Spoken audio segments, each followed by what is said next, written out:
Hi, this is Yeli, and today I have a story for you.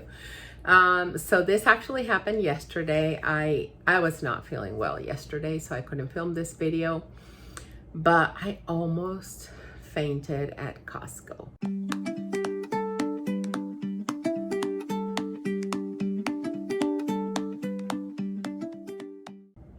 So being diabetic and being on Mounjaro and being on Metformin, you have to be vigilant, okay? So I'm gonna get right into it. I yesterday, like, my sugar was running on the higher end.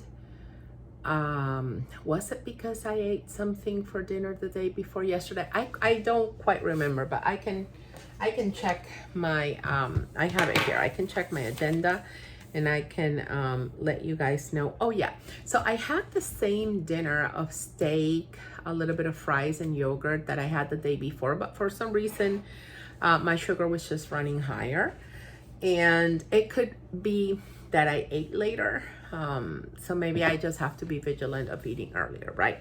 So yeah, yesterday my sugar was around the 130s, 140 something. But if you saw my previous video of all that food chatter kind of coming back, that only came back for 2 days. And funny enough, it was on days the Thursday. I take my shot on a Monday, right? So Tuesday is the first day, so it was like third and fourth day of the shot, which typically are days where I don't get any type of food chatter. So anyway, I didn't have any food chatter yesterday. So I did have my breakfast, I had my lunch, and I had my lunch at around, I want to say this was like around 11:30 a.m. Then we went for allergy shots. And after allergy shots, we went to Target. So by the time we are done in Target, I'm starting to feel hungry. So it took a while for me to really feel hungry. So I want to say that what I ate at 10:30 more than lunch was at 11:30 more than lunch was kind of like a snack, because I didn't go in the full carbs, but still my sugar was running high. So it's 3:40 something by the time we get to have like the proper lunch. And I got a Chick-fil-A salad, right? And this Chick-fil-A salad, it said that it was, what was it? 30 something carbs. And by the time I had eaten half of the salad, I was already full. So I was like, okay, I'm just not going to go ahead and keep on eating, because if I'm full, I'm going to be at that. So I take my blood sugar and it's like 118. And if anything, it goes a little bit up and then it starts going down after I take, I eat food. We go into Costco, and of course I'm walking around in Costco, right? So when you're diabetic, the one thing that doctors tell you a lot with Mounjaro, especially also if you're combining it with something else, is that you have to watch out for low glycemic episodes. But there's also something that nobody told me explicitly, but my doctor, when I went, right, remember that I came with a blood sugar of 200, 300, and when I went to the doctor, it had gotten better, but still the average of a day was like around 150 something. But when they pricked my finger, it was 200 something there that day at the doctor's office. So she knew I was running high. So when I went for my first doctor consult, this was already 2 weeks later and kind of 10 days on Mounjaro. My average sugar that day was 129, which 130 something is what's typically been, but that day was lower for some reason. And she asked me if I was feeling okay, because going from 200 and then from 156 to the 129, that was a whole bunch of points down. And that for some people that are used to having their sugar higher, that makes them feel like, not great. So also the idea is for sugar to go down slower and not just kind of drop this way, right? So when she asked me that question, I was like, no, I feel fine at 129. Like, it's not terrible for me, because I also think that the period of time that I was in such high levels of sugar was brief, and I don't think my body really got used to being so high before those weeks of high blood sugar. I was basically in what I am right now, like the 130 somethings, right? Anyway, so it's 118, which I was surprised that it was a little bit low before eating. But I also had spent a longer time in between meals, and I had been walking. So what they tell you when you go to diabetes education is that the things that lower blood sugar and that you have to watch out for sometimes just to make sure your sugar doesn't drop too much are not skipping a meal or not eating when you're supposed to, or too much exercise, which walking in Target is not too much exercise. But remember what I told you guys, I have problems with my knees, so I haven't been too mobile, but I'm starting to just incorporate that into my routine, especially because after losing the 7.5 pounds that I've lost up to today, which is what I'm filming this on day 19th, right? So by now, like, that has helped me. So I have more mobility, right? So that plus the time spent without kind of lowered it to 118. But then I go to Costco right after eating. So my sugar, I don't think ever really went up after eating. And the last time I took my reading, it was like 350 something, right? And that's when it was 118. So I'm at Costco shopping, and at some point I start feeling tired. And I'm thinking to myself, well, I'm tired. I've walked a lot today, so much more than what I'm typically used to doing, right? I used to walk a lot, and there was a time in my life where I couponed, so I did go to sometimes 2 or 3 supermarkets in one day just to, I wasn't like a crazy hoarder, but just to buy the things that I needed, because there were different sales on each supermarket, and I wouldn't go every single day. So whenever I went, I kind of sometimes went to more than one. So anyway, I haven't been doing this post-COVID, right? So I'm even less mobile than ever. And I start feeling tired, and I'm like, okay, I mean, it's normal, right? I haven't been that mobile. I've been walking, but just a little bit, and we've been in the store for a while already. And I've been walking and kind of like at a brisk pace because I want to get this done as soon as possible. I want to get back home. I have a lot of work to do. So I continue, and I'm continuously feeling a little worse, but I hadn't quite realized what was going on because I'm also too busy, so I wasn't checking my sugar. But then when we are almost in the end of the shopping trip, I checked my sugar, and I'm kind of surprised that at 456, it's 89. And I'm like, wow, it really went down a lot, because it's like, what, from 30 points down in an hour. So, that's a lot. So anyway, I'm still not putting 2 and 2 together, because a low glycemic episode is when, like, my continuous glucose monitor will start beeping when it gets around to 70. But then I start paying attention to my body, and I'm feeling all the symptoms of low sugar. I am feeling clammy, like, that feeling when you're about to faint? Like, that's how I was feeling it. And at some point, I got so dizzy that I thought I was going down. So I got scared, and when I got scared, like at 456, it was 89, but then at 503, it was 87, and that's when I kind of started feeling like that I was really not well.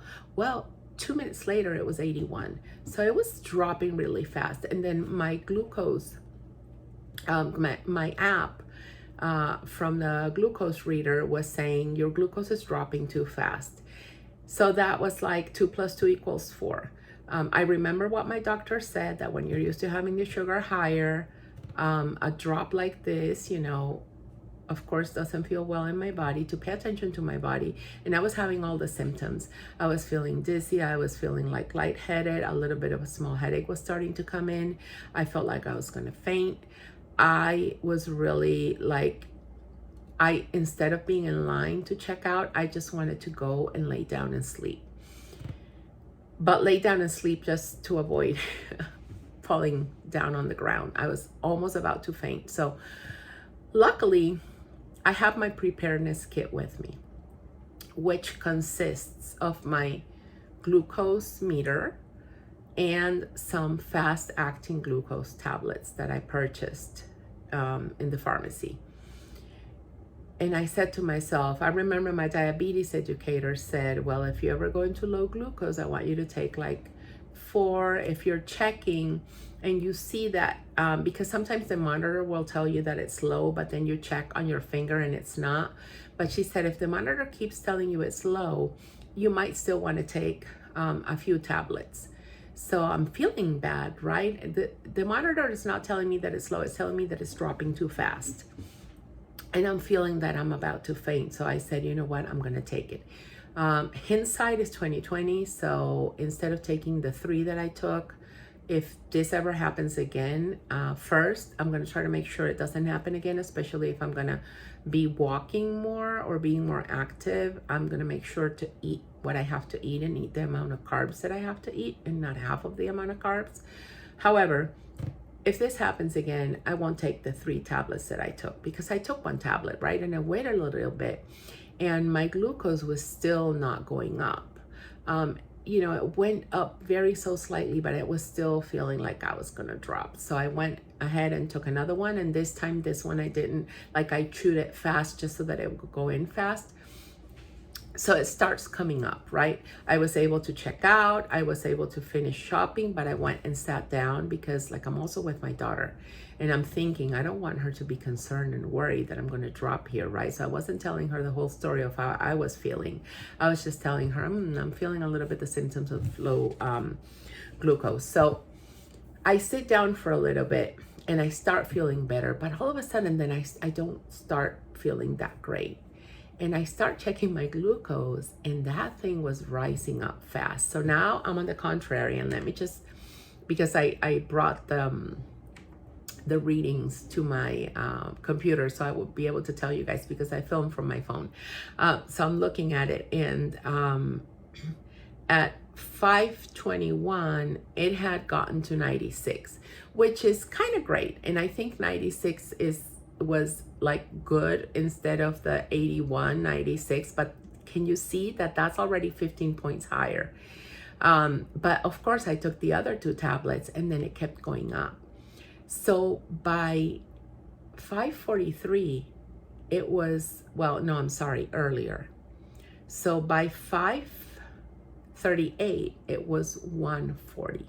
So from 81 to 140 in how many minutes? Like the 81 was at 5:05, like 30 minutes, it was so many points up. And I wasn't feeling well either, because then it was just, it wasn't rising like, you know, like this. My glucose monitor had that little arrow, but it was rising kind of fast, right? Because when it has the sideways arrow, it means that it's slowly rising. But when it has this one, it means that it's kind of increased rising. But if it has this one, it's like, hey, you know, this is actually really kind of too high. So then I'm here. Am I going to drive back home? Am I going to wait? How, you know, like it was just too much. The up and down, I felt so tired. I felt so bad. I was feeling kind of sick to my stomach, because like kind of nauseous and wanting to throw up, because it was too fast down, too fast up. So yeah, I am gonna go over this with my doctor on Thursday when I see her again, and today is Saturday. So she'll kind of tell me what to do, of course. and maybe just one of the fast-acting glucose tablets, and maybe it would have been better to just get out of the line and just be like, you know what, I'm gonna sit, even if I have to get back in line, or talk to the cashier and be like, hey, listen, I'm not feeling well, I need to sit for a little bit. Can I leave the cart here and can you check me out once I've sat down for a little bit and, you know, recovered? So that's the plan. But also I'm sharing this with you guys because if you're diabetic, type 2 diabetic, right? I'm a type 2 diabetic. You're on Mounjaro, and especially if you're still taking metformin,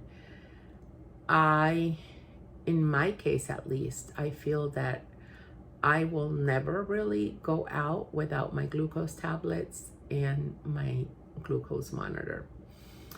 Those things have to be kind of like my preparedness kit, and they're so very important. And I am so happy that I had already been to the diabetes educator and she had told me about that, because my doctor did say, you know, some juice, but I wasn't buying any juice, right? Because I'm a diabetic. I don't need to have juice in my house. So I wasn't buying any of that. And like eat a piece of candy, but the fast acting glucose does a much quicker job. However, it was kind of too quick for me, and it was too much too quick. So definitely wouldn't take that many grams again, like that many tablets again, because I think each tablet is 50 grams of carb. So I took 40 grams of carb, and that just skyrocketed my sugar, and that was not good for me either.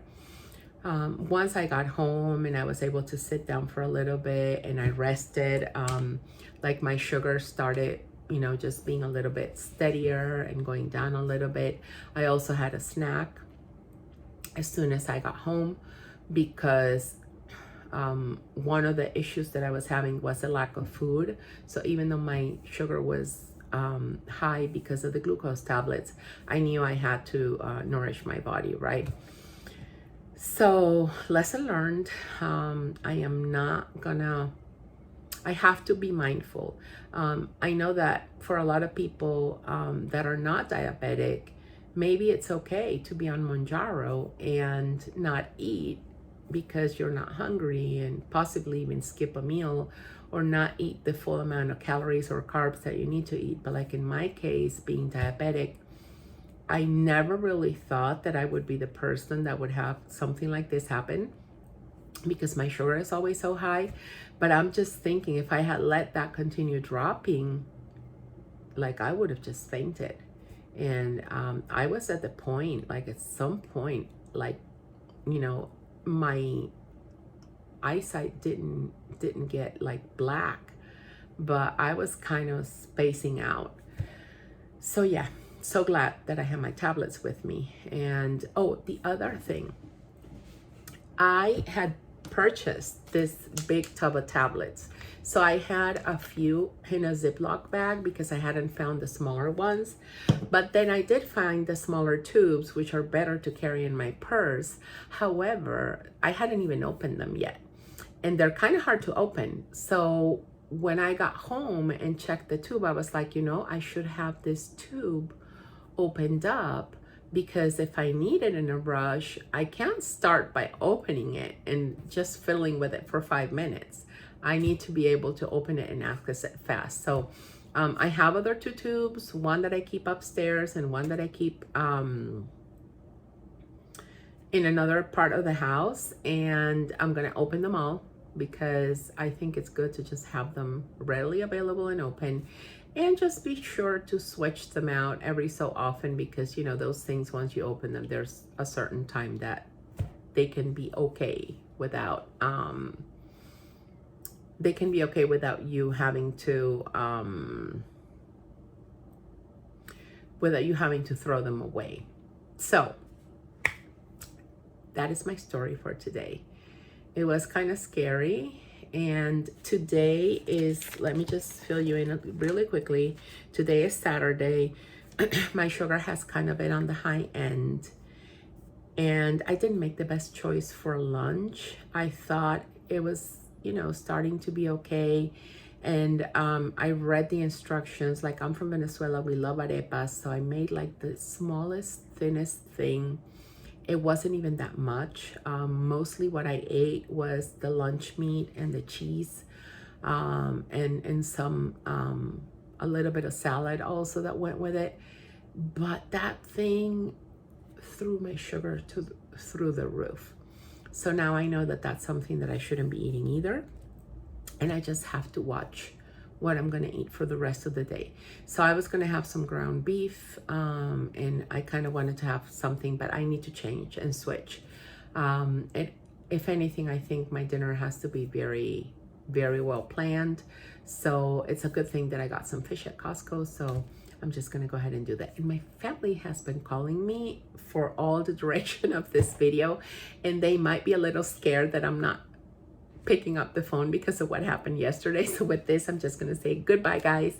Take care, have a wonderful rest of your week, and I'll see you in the next video.